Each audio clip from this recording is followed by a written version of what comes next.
Hey everybody, welcome to another episode of the Return Policy. Today I'm doing a mini review on the 8Bitdo SNES30 game controller, recently updated to work on the Nintendo Switch.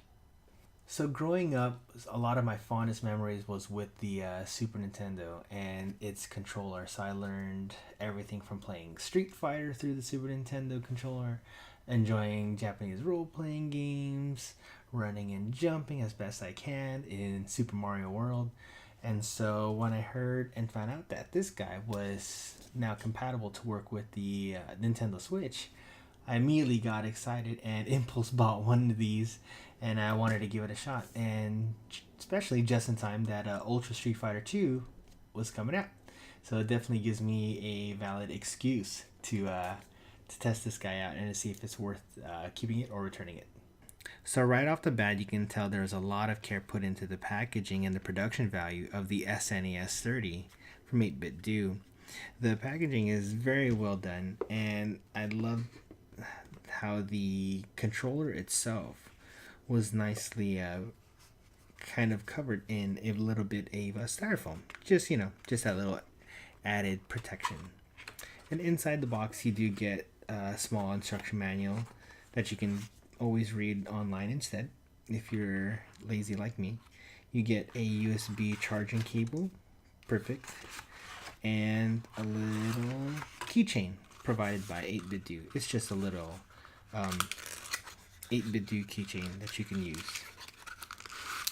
So a big reason that I wanted to pick up this controller for the Nintendo Switch was really I wanted to play a lot of kind of classic games or even new games with that old classic feel with a Super Nintendo controller. In this case, I have two really good examples.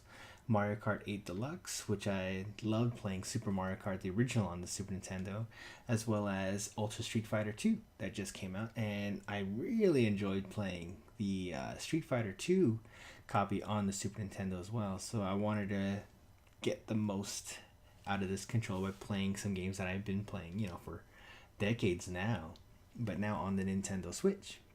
So with high hopes and pretty high expectations, I got this guy working just fine initially on the Nintendo Switch, and also initially the controller worked flawlessly.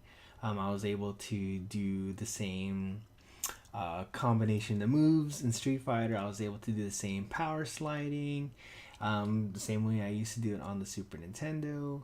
But to be honest, I did want to spend a lot more time kind of getting the most out of this controller before doing this review. And I was very glad that I did that. As time went by, a lot of the errors and a lot of these weird glitches started to pick up over time as I was playing. And so that's kind of what I wanted to describe now. So one major issue that I ran into was more often than not, and sometimes very frequently, this error message would pop up on my Nintendo Switch screen, causing quite a bit of a freak out and an alarm, because the only way I was able to get out of this error message was to shut off the system, either by holding down the power button or just kind of flickering the power button to put the console to sleep and back awake. And it was kind of alarming because I was just trying to sync the controller. So I have a Nintendo Pro controller, and while I was playing Ultra Street Fighter 2 with the Pro controller and the NES30 game controller paired up, I started to notice that there was a bit of lag on the inputs of the buttons. Not even just from the SNES30 controller, but also kind of interference, I'm putting up air quotes, interference with the NES Pro controller. And me and my friend that we were trying it out had both felt that, is this kind of off? Because it just doesn't feel right.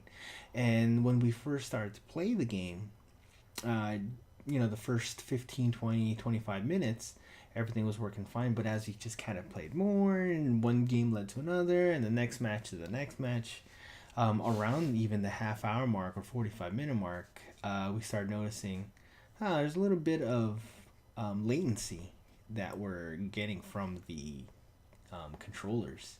And so that kind of led me down the path of, by process of elimination, of testing different scenarios with the SNES30 and without the SNES30, with the Nintendo Pro Controller and without the Nintendo Pro Controller.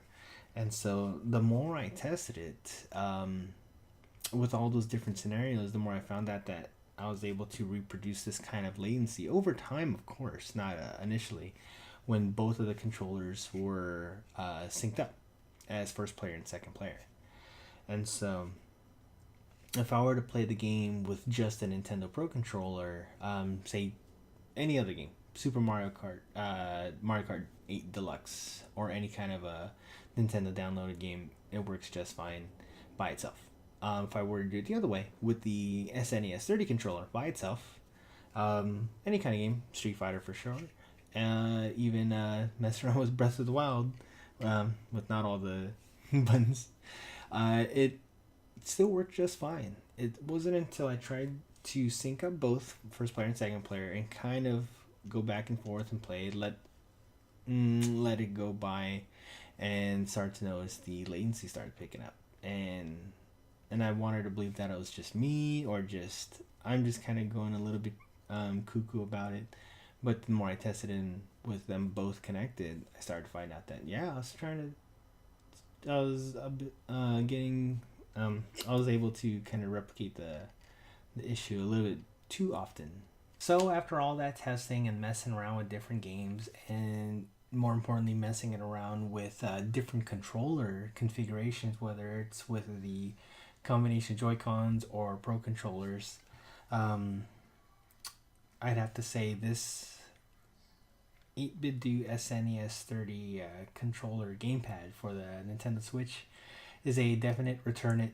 Unfortunately, until I can find out the reason why, or if maybe it's just a simple firmware update away, I definitely cannot recommend this particular gamepad or game controller, while it still has the kind of the latency issues and interference when paired together with a Pro controller, and it's just extremely unfortunate.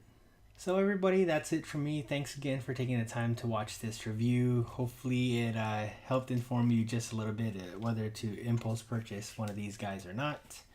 I really wanted to take the time and find out if the issues I'm having was something that I've been doing particular, or if there's a certain situation that I am putting it into to cause these kind of latency issues, or even when I was just trying to resync the controller to get those error messages. Definitely wanted to give the extra time and effort to give this one a fair shake before giving my review. So thanks again for watching this video. If you liked what you saw, please go ahead and hit the thumbs up button. If not, go ahead and hit the thumbs down button. That's cool with me. And if you want to stick around for the semi-long run, I still plan to make more of these review videos in due time. Please go ahead and hit that subscribe button. Alright guys, thanks again, and I'll see you next time. Oh, I almost forgot, time for a mini bonus review for this guy right here. This was also an impulse purchase while I bought the SNES30 gamepad, and it's just a simple neoprene sleeve for the Switch. And if you're like me and you've owned your Nintendo Switch for some time, the kind of over BBing kind of feel has gone away, and you just want to protect it without buying a massive hard shell case for the thing. I don't know. I bought this thing just so I could put this in a bigger case, just so I get that extra added layer of protection. But I noticed that I am starting to use just the neoprene case than the other more protective cases that I own. So it is as simple as that. You slide it in. This one just has a little button to click it on, and you can take this guy wherever you want to go with the most minimal of protection, of course. All right, that's it from me, guys. Thanks.